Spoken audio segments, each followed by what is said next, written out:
Mr. President, at the outset, we thank ASG Msuya and Deputy Special Coordinator Al-Akbarov for their sobering briefings. We listened attentively to Ms. Ashing and Ms.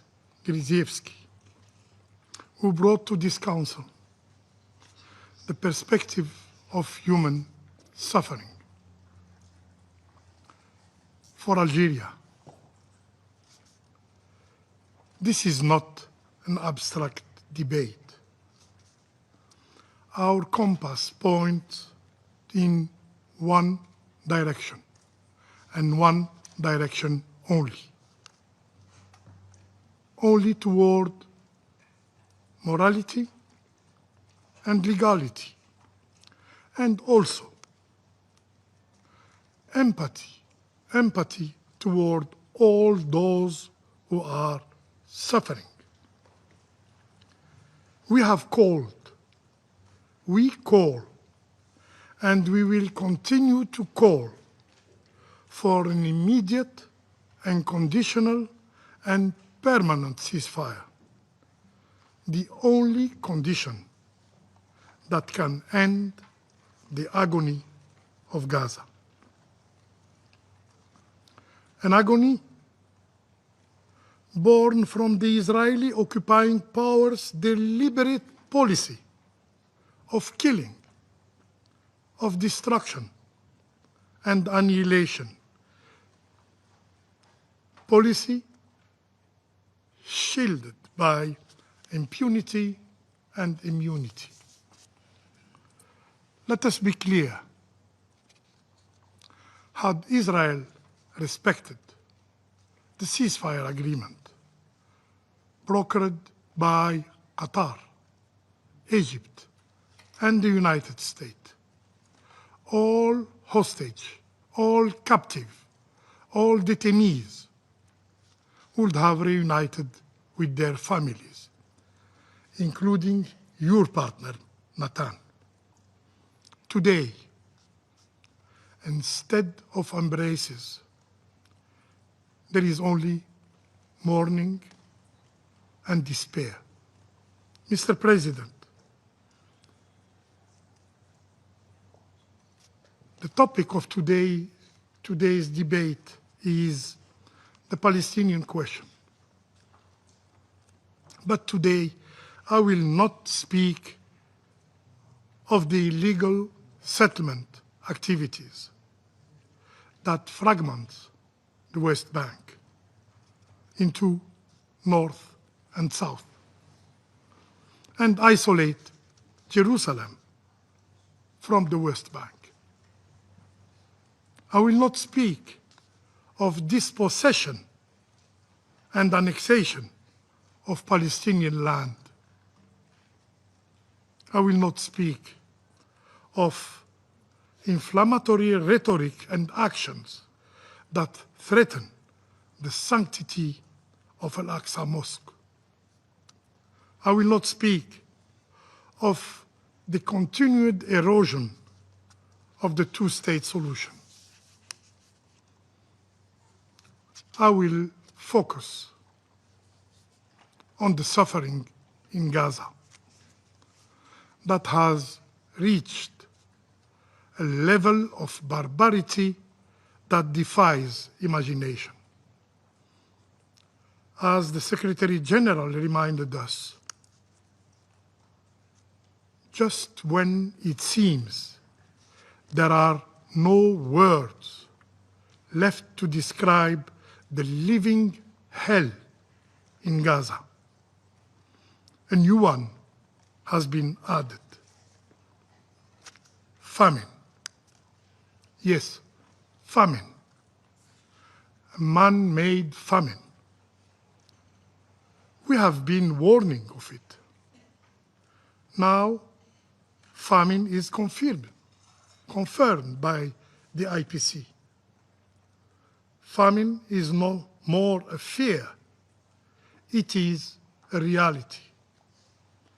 And it will expand by September if nothing is done by the international community, by this very Security Council. Famine cannot be hidden anymore behind manipulated figures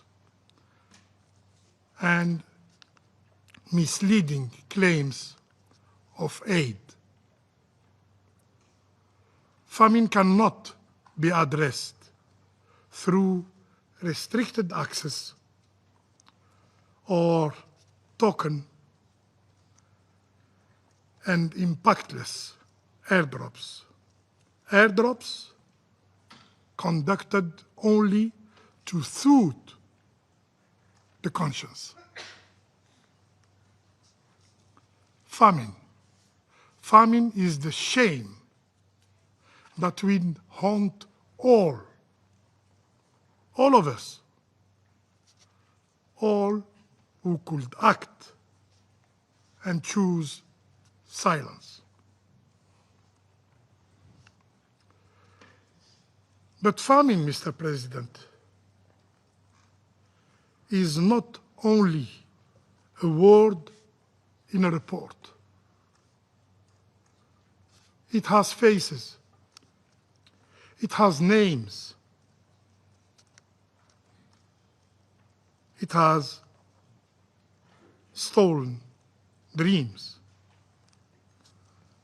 Famine affects human beings and their dignity.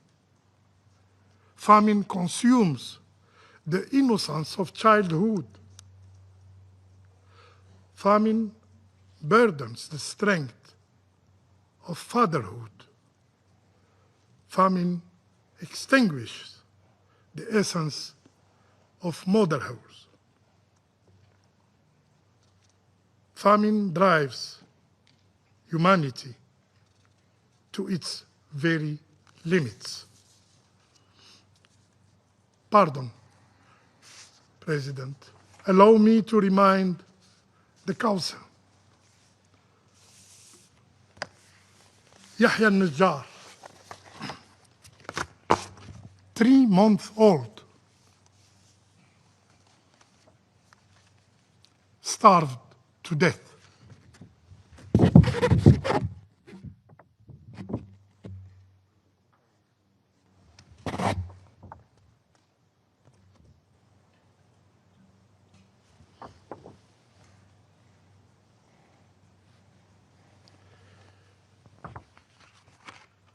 His mother, words cut deeper than any statistic.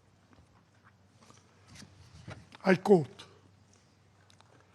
"He survived his last 4 days only on water infused with an ice, because no milk, no baby formula was available."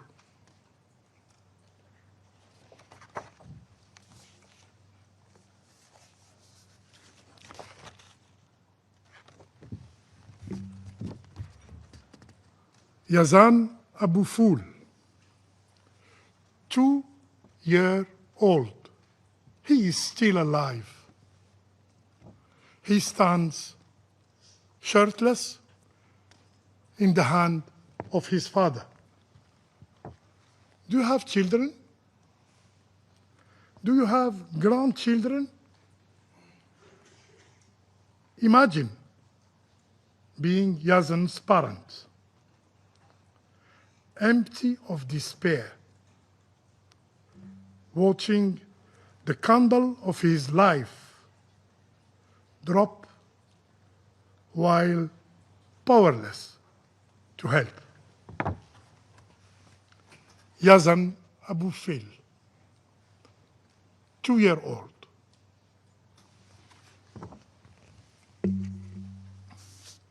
Mr. President, this is the reality. This is the grim reality that the Israeli authorities want to conceal. This is why international journalists are banned from Gaza. This is why Palestinian journalists are deliberately targeted and assassinated. 245 of them have lost their lives.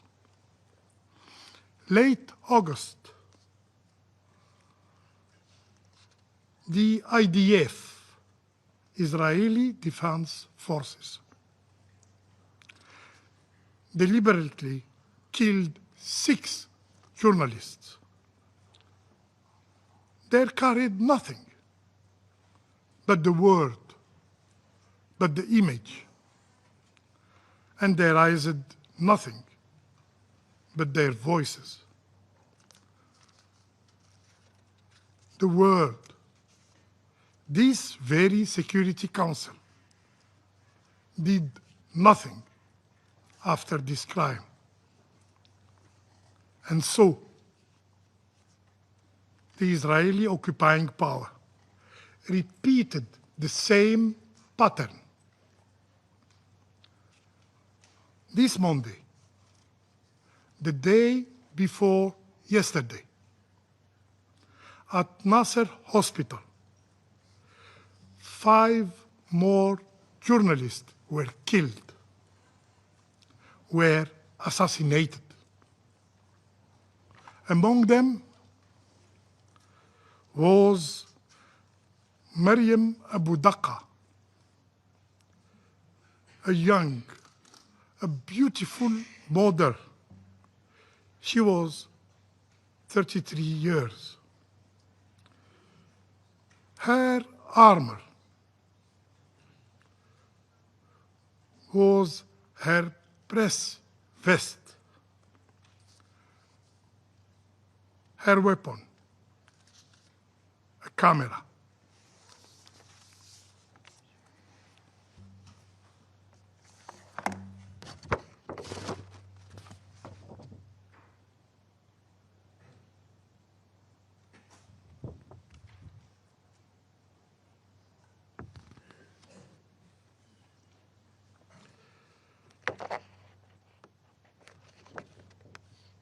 A few days before, she wrote on X a letter to her 13-year-old. His name is Ghaid. In this letter, she left words that carry more weight than any official statement. And I quote, "Right, you are the heart and soul of your mother.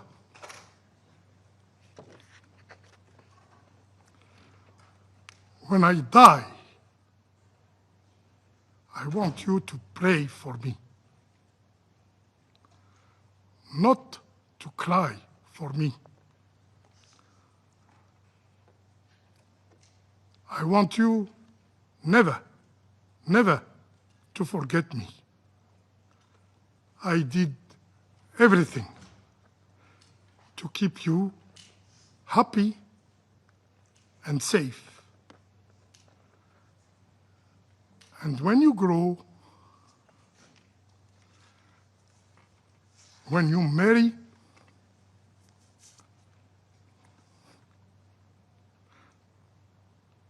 and when you have a daughter,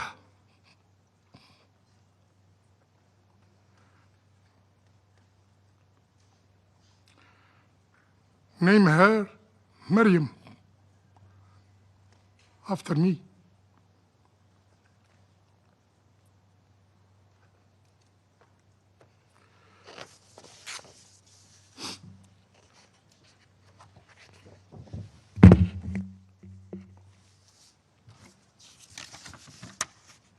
Mr. President,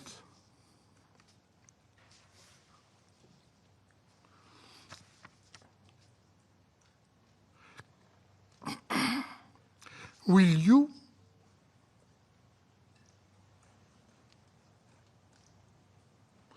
this council persist as a theater of lamentation, endlessly echoing speeches, while Gaza burns for lack of actions?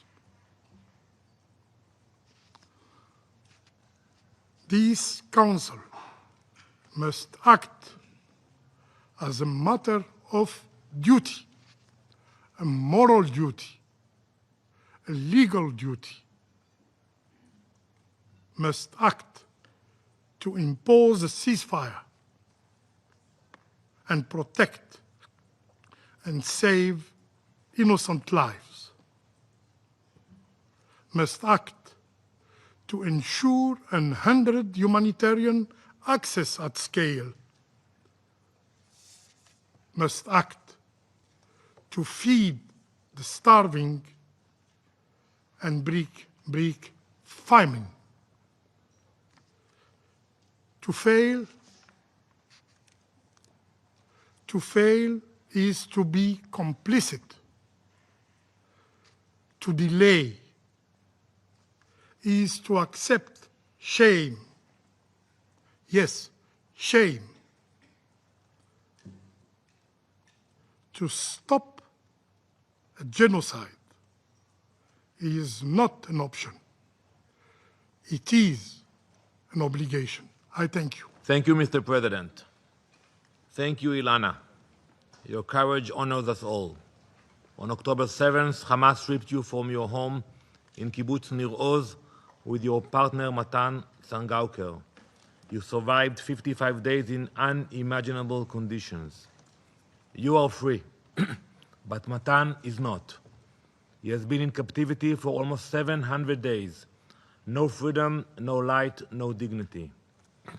You were born in Mexico. You came to Israel more than 15 years ago to build your life as a proud Jew. We know your heart is still with Matan and the others.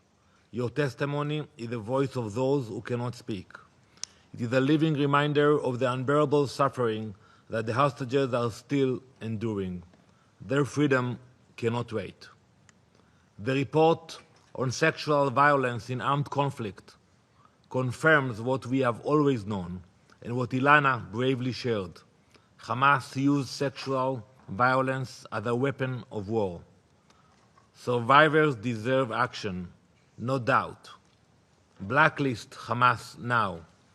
The Security Council must finally designate them as the terrorist organization they are. So despite all the lies in this room, we will not lose sight of our goal, to bring Matan home, to bring them all home. Council members, some of you have forgotten about Matan. You have forgotten how this all began, and the truth above why it continues. We will not leave them behind. Their freedom cannot wait. That is why the war continues. To free our people and end Hamas's reign of terror. But instead of focusing your attention on the hostages or on the crimes of the Hamas terror organization, a campaign of diversion from these issues continues. An echo chamber that swaps facts for slogans. Look no further for evidence than the IPC report. Maybe we should call it the fabricated report.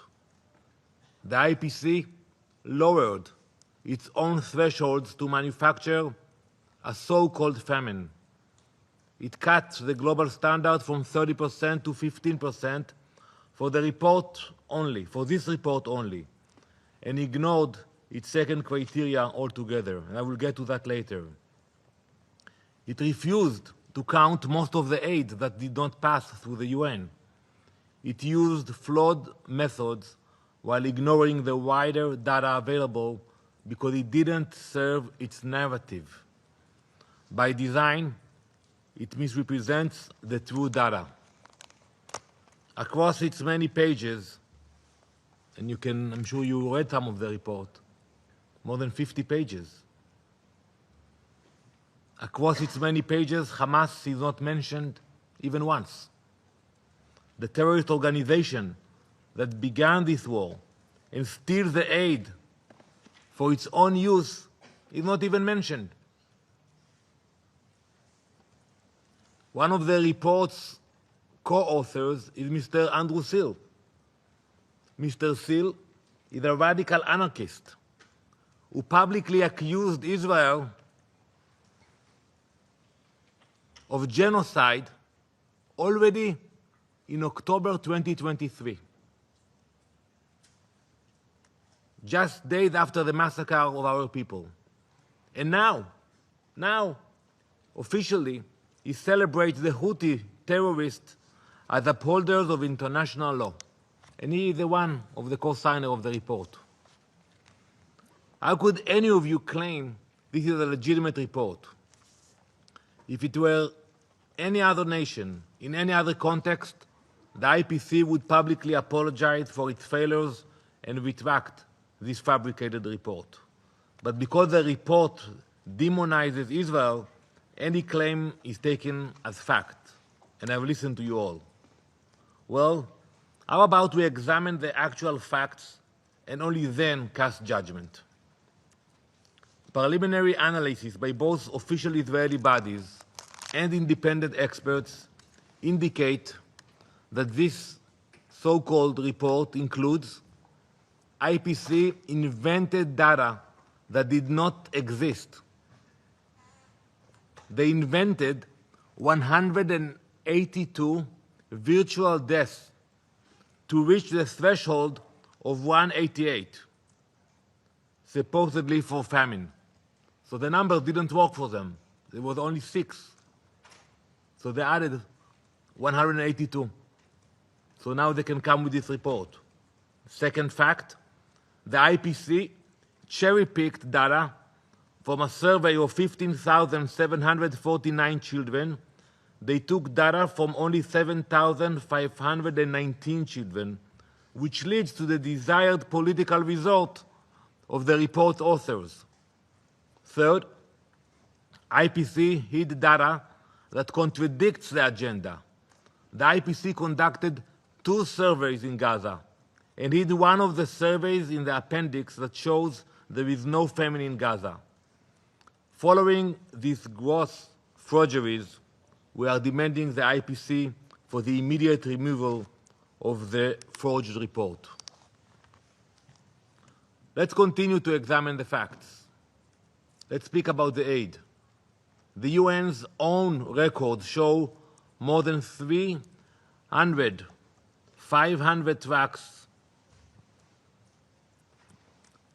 carrying over 46,000 tons of aid have entered Gaza. That's since May 19, 94% of which was food.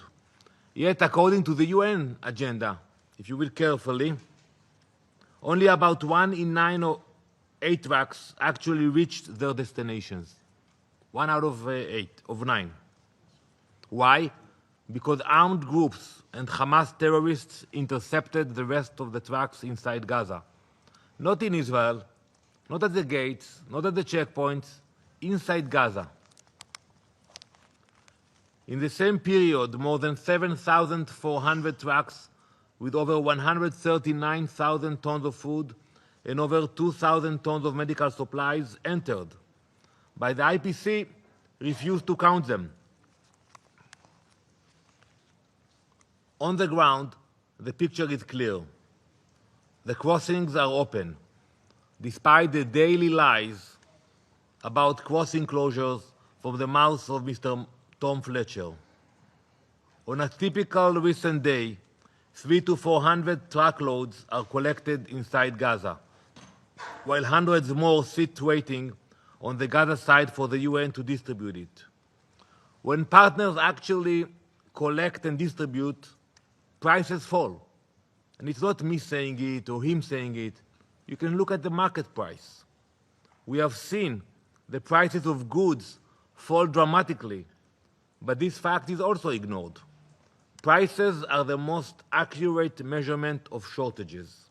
For example, a kilogram of flour has recently fallen by 80% in the markets of Gaza.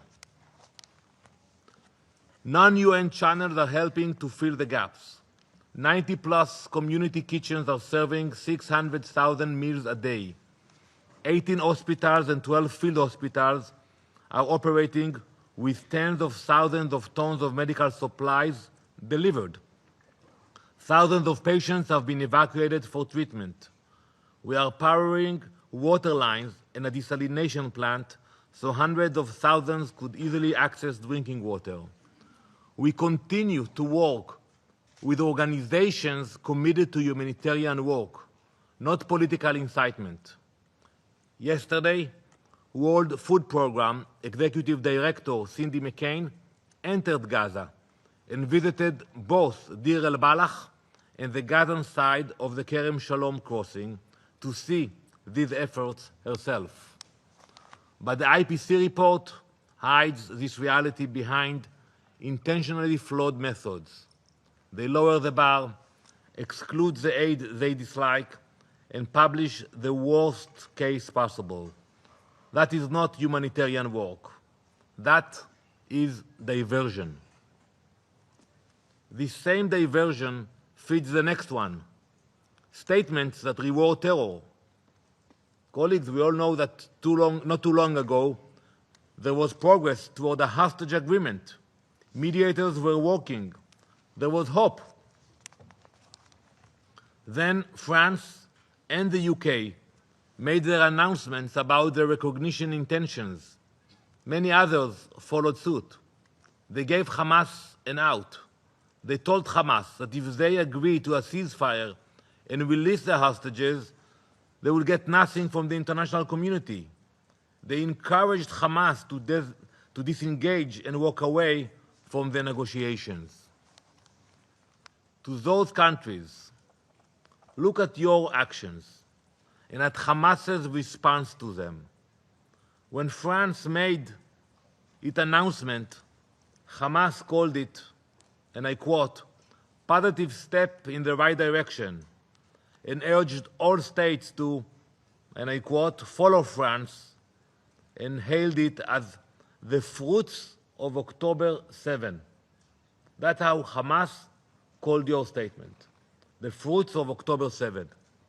When the Dutch foreign minister resigned a few days ago, Hamas praised this recognition and called it a moral and courageous stance. When Australia changed its policy, a Hamas official thanked the Australian Prime Minister for his, quote, political courage. These are the people cheering you on: rapists, murderers, kidnappers. You are supposed to stand for Western values, peace, justice, and human rights, but your policy is applauded by terrorist monsters who continue to hold innocent people hostage. I hope that fact might cause these nations to reflect. So I hope the virtue signaling was worth it, worth the pain of the hostages, worth the pain of their families, worth the pain of the civilians in Gaza whom Hamas uses as human shields and political tools.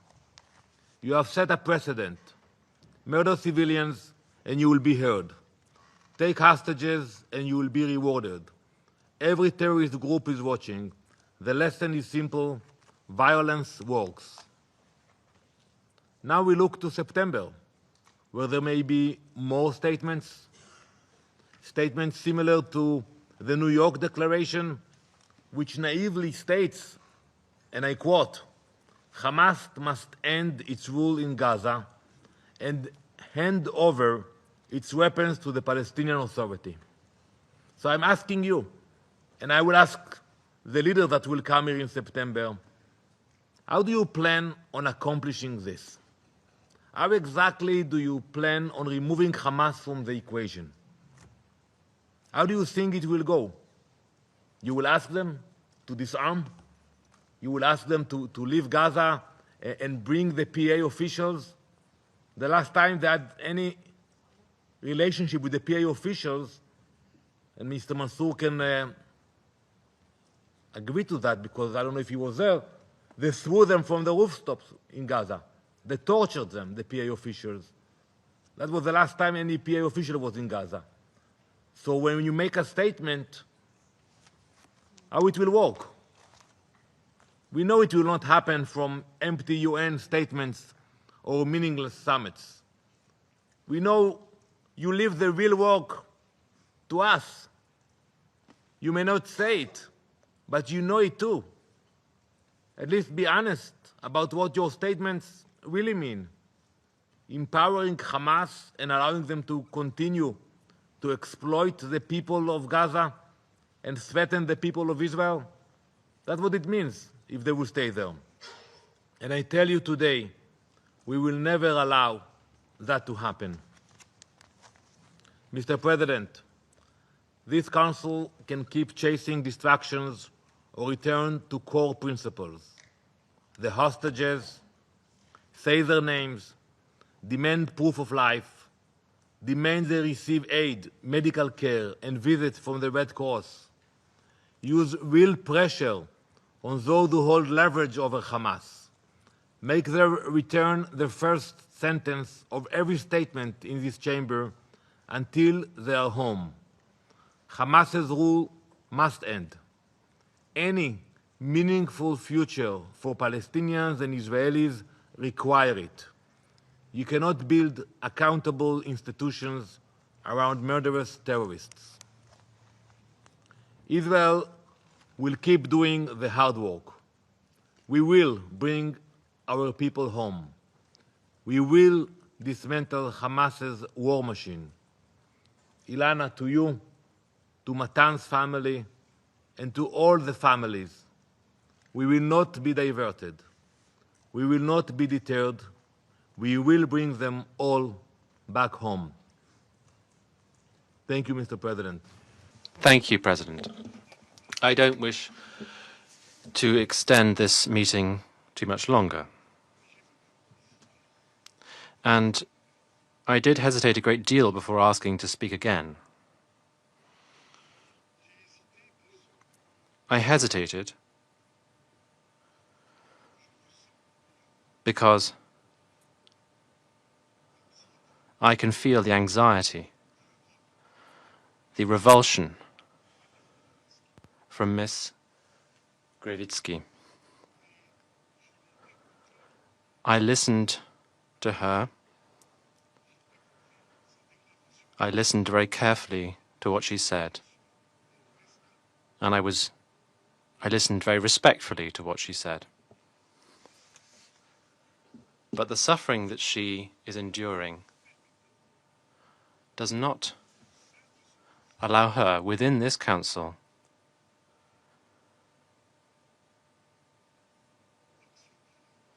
to do what she did. That is to say, to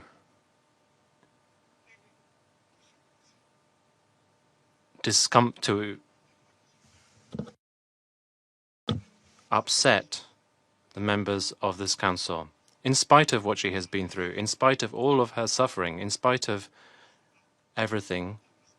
That does not allow her or authorize her to upset the members of the council, to cause discomfort among members of this council when a member of this council is giving a statement.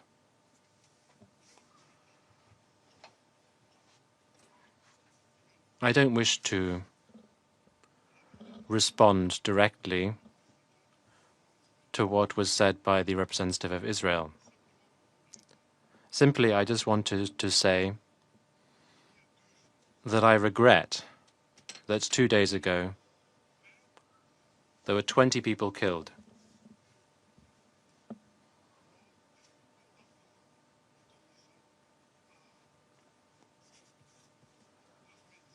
When there was a bombing that was authorized by the Israeli army, including 5 journalists who died. And this includes poor Miriam. There were also humanitarian workers. There were ambulance workers.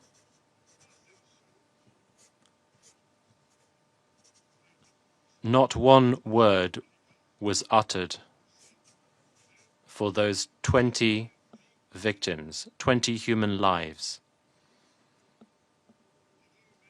Human lives that were cut short. They had families, they had children. Not one word of regret was uttered, at least before this council.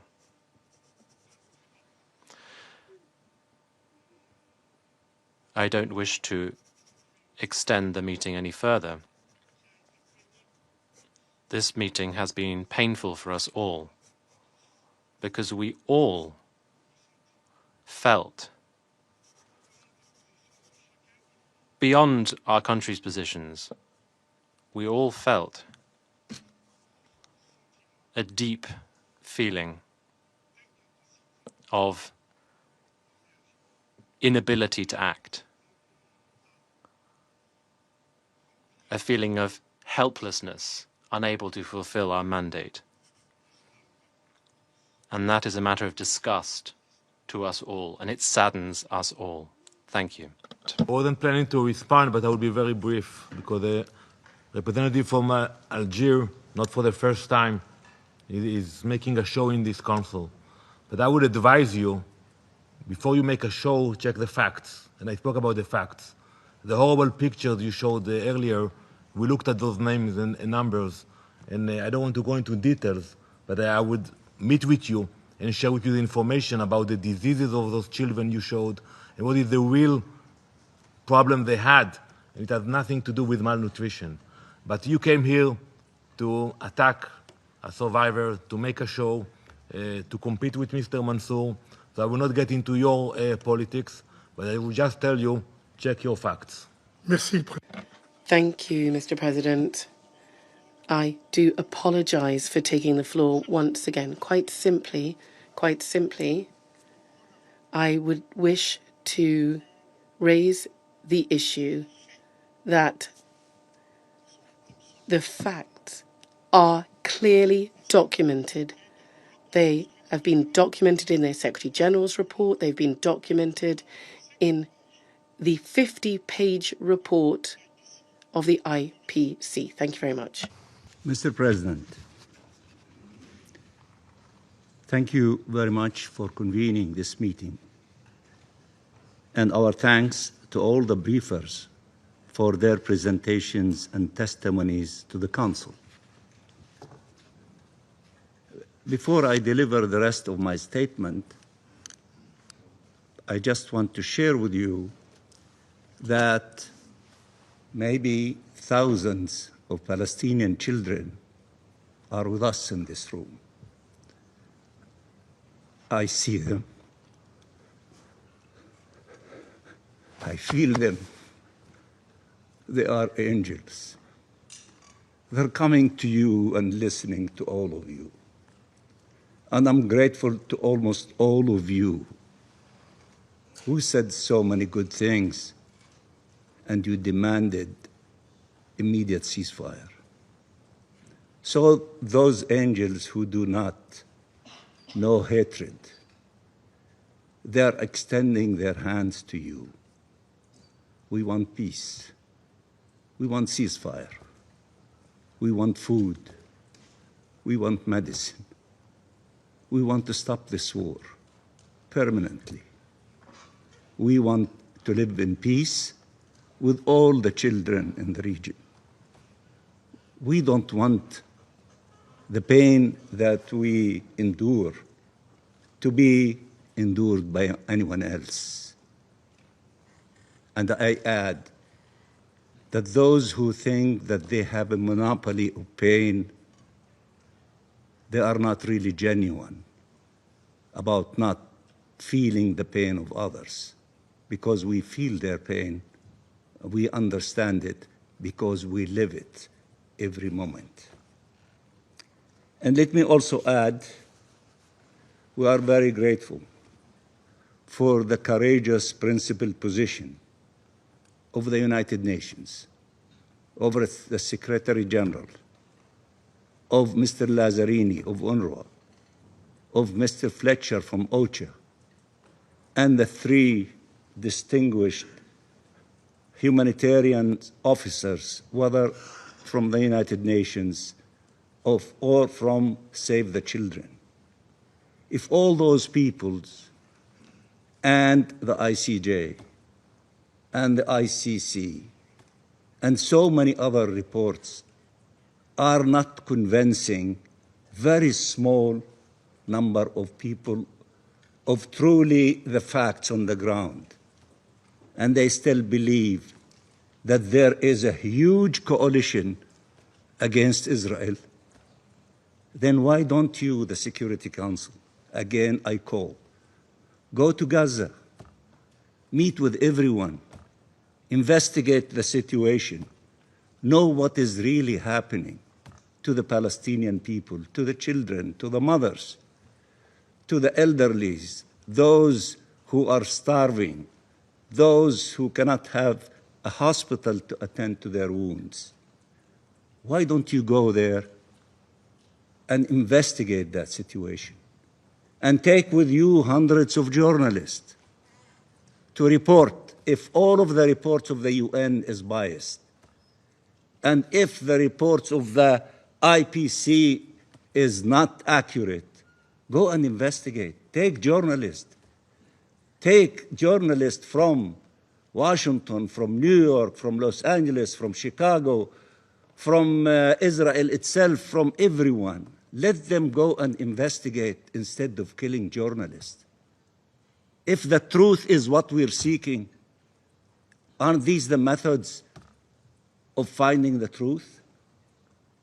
And go to Tel Aviv. Meet with the families of all the hostages and the tens of thousands who are screaming with them, saying, stop the war now so that the hostages to be released.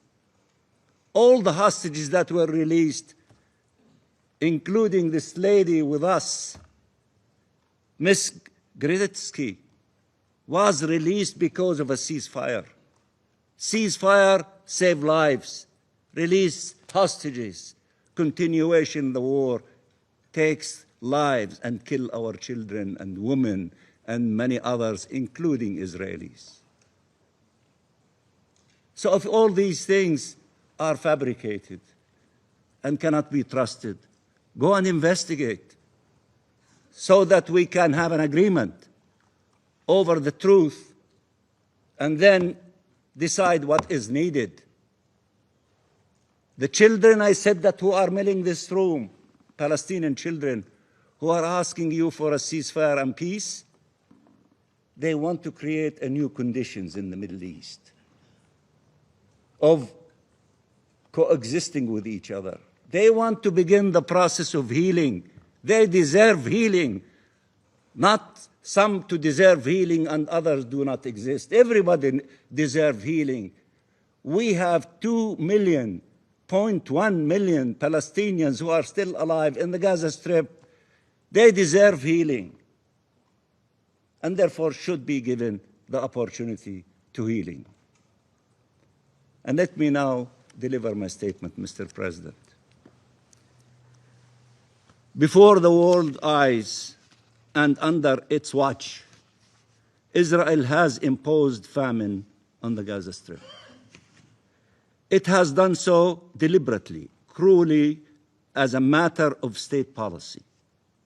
The Gaza famine, a famine eating away at infants and children. It was described accurately and vividly. by Save the Children. A famine now declared in Gaza City and creeping rapidly all over the Gaza Strip. A famine that could have been prevented if deterrence had matched the level of the crimes committed. Israel was presented with a ceasefire deal that could save the lives of 2 million Palestinians and 20 Israeli hostages. But it has chosen instead to expand its military control, escalate its brutality, and continue killing innocent civilians. Again, it does so deliberately and systematically, obsessed with one objective since day one: displacement and disposition of the Palestinian people, a continuum it has pursued for nearly 80 years. So instead, while the world demands a ceasefire, permanent ceasefire, Israel has indicated clearly that it wants to expand its crimes. Rather than put an end to them, that its choice remains violence, death, and destruction. So again, the world was witness to Israelis' execution of civilians in broad daylight. The second strike on Nasser's hospital was a premeditated strike on medics and journalists who arrived at the scene after the first strike. This is not a war. These are atrocities committed against an entire civilian population, 2 million people, and against all those trying to assist them, to save them, and against all those documenting the crimes.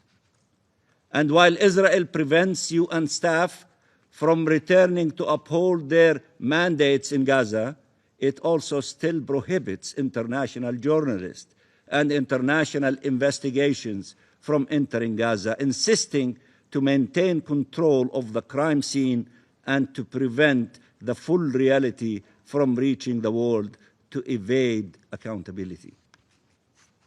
Where else could the killing of humanitarians and journalists at such a large scale be tolerated? Where? Where else? Where else could the massacre of civilians day in, day out be tolerated, with reports revealing that civilians constitute at least 83% of the casualties? 83% of the casualties. No power on earth has dared to do anything close to what Israel is doing in total impunity. It incites against the Palestinian people and UN personnel, starting from the Secretary General declaring him persona non grata, effectively instructing its occupation forces to kill, maim, starve, detain, and torture both. Its contempt for international law, for this Council's authority, and for human life is beyond flagrant.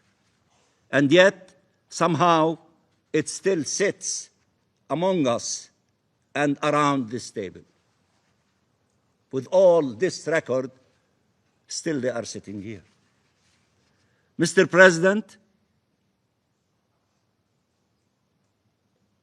Israel's illusions about its own might are leading to real death and suffering every single day.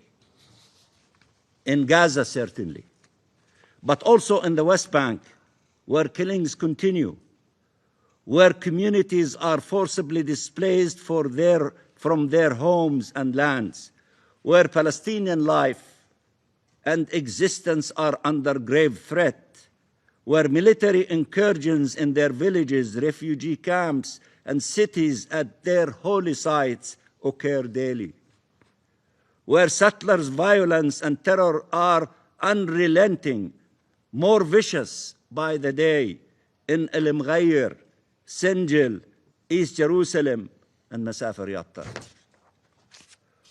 where Israel is feverishly expanding settlements, including its illegal plans targeting the E1 to suffocate the Palestinian people, to fragment the Palestinian state, to thwart our self-determination and independence, to destroy the two-state solution.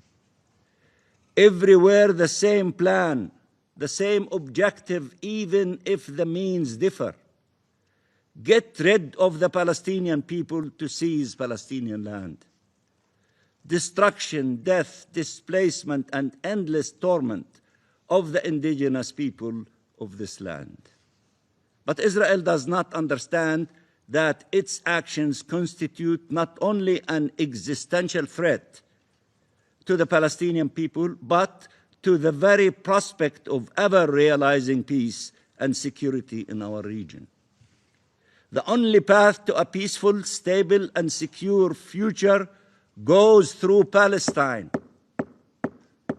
No peace that can go except through Palestine. An independent and sovereign Palestinian state. A Palestinian people exercising all their rights, attaining justice and living in safety and dignity in their land. Living side by side in peace and security with Israel in a region that can then finally enjoy shared peace, security, and prosperity. That vision has been enshrined in countless United Nations resolutions, including of this Security Council, and that is the promise of the New York Declaration. The outcome of the International Conference on the Peaceful Settlement of the Question of Palestine and the implementation of the two-state solution that we must now transform into reality. Mr. President, the Security Council must act now. Almost all of you said that, and the Palestinian children angels are telling you, act now. And with absolute urgency to end the Israeli atrocities and this imposed famine. It cannot continue to delay Chapter 7 action. And my colleague from Pakistan referred to the declaration adopted in Jeddah by the emergency meeting of the foreign minister of the OIC, which I had the honor of representing Palestine in, decided and is urging you to act on the basis of Chapter 7. The world must act to halt this genocide on the Palestinian people and to protect them from Israelis' plans of erasure. States around the world must intensify their efforts to deter these crimes and hold their perpetrators accountable. We need real pressure to stop the flood of suffering and start the flood of humanitarian aid into Gaza, to restore the United Nations presence, including UNRWA, in the occupied Palestinian territory, and restore humanity to humanitarian aid to save millions of people and to let the healing of the unimaginable loss, pain, and trauma to begin. Gaza is hell on earth, but Gaza is the biggest storage place of pain, suffering, blood, tears, and agony. It will be remembered to be the biggest storage place of pain on earth. The pain that our people are going through is beyond description, beyond description. And those who are in pain, they understand the pain of others. They do not claim monopoly in pain for themselves only. Only those who live pain genuinely can understand the pain of others. And that's what unites them with all those who suffer together, and then they hold hands together to put an end to the pain of everyone, not the pain for some and deny it to others. We need a protection force to save our people. This war of atrocities must end, and we are ready for the day after. As Palestine, as Arabs and Muslims countries, and as international partners, and there are so many of them, not only in Europe, but in Europe, North America, in South America, in Africa, in Asia, everywhere. We have a clear plan for the day after, with regional and international support, and Palestine is committed to do its part to ensure its success.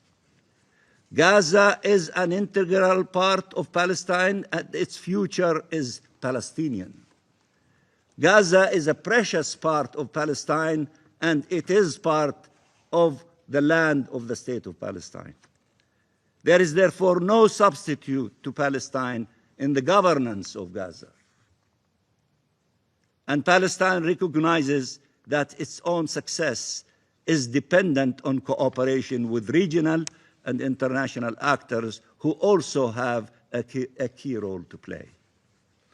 And Palestine is willing to work with the US administration, we keep repeating, Saudi Arabia, and regional partners, France, and international partners, and the members of the Security Council, all of you, and the broader international community to ensure that arrangements for the day after addresses all legitimate concerns in line with international law and the relevant UN resolutions, and are conducive to justice, lasting and lasting and comprehensive peace and security for all.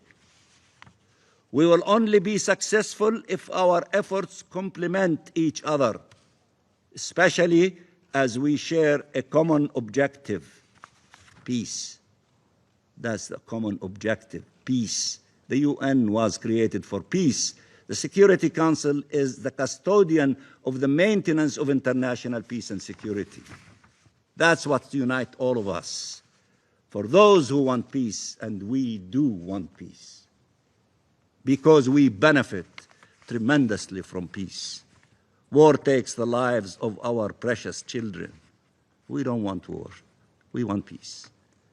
And if we find partners for peace, then peace will be implemented. We will only be successful if we act now, seriously, and with utmost resolve and conscience, with respect for international law and humanity. Mr. President, all this bloodshed, all this suffering imposes on us all to act immediately, to end this illegal occupation and conflict once and for all, and to chart a credible path for peace and coexistence in our region. My friend, the ambassador of Sierra Leone, gave us fabulous lessons in history of what happened in Africa and former Yugoslavia. Let us not, in the future, be saying, where were we with genocide committed in the Gaza Strip and in Palestine, and you were paralyzed and you did not do what was supposed to be done in order to stop it and not to allow it to continue. These are wise words that many of our leaders, I remember vividly, especially after Rwanda, started evaluating and saying, why did we fail? Why didn't we act to stop it from happening instead of trying to go after those who committed these atrocities and to bring them to justice? That is good, but that will not bring the million people that were killed in Rwanda. Now we're saying, let's act now to save the 1 million children in Gaza. The rest, the other million, are the older people. Let's act now to save them. Palestine will not disappear. For those who have the illusion that they can negate our existence, that is an illusion, dream. Palestine will not disappear. We are rooted in that national homeland from the beginning of history. The Roman trees of olive are not as old as the Palestinian people. We are older. We are also responsible. We accepted to share that land and to have two-state solution. Israel will not disappear. That's why we're telling you we are going not to allow Palestine to disappear, and the only solution, as all of you say, is the two-state solution. No one can kill their way to peace. Those who think that they have the most powerful army on earth, that they can do whatever they want to, that's an illusion. But what will save all of us is peace and the two-state solution. Even this genocide will not eradicate Palestine. It's a dream, it's an illusion. It will bring more pain to all of us.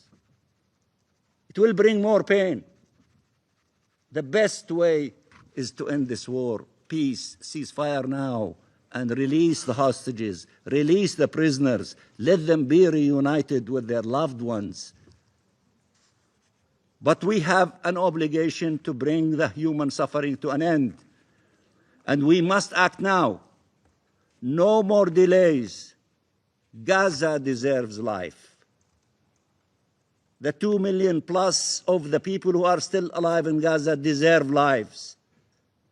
And it is your obligation to help them to remain alive, although they are starving, although the healing might be almost impossible. But the only option for the healing to begin, especially for the children, stop the fighting, give them food, give them medicine, allow them to re-heal, allow them, insha'Allah, as we say, God willing, to be able to heal and to dream the big dreams that all children dream, and to fulfill these dreams. Palestine deserves lives. The Holy Land deserves life.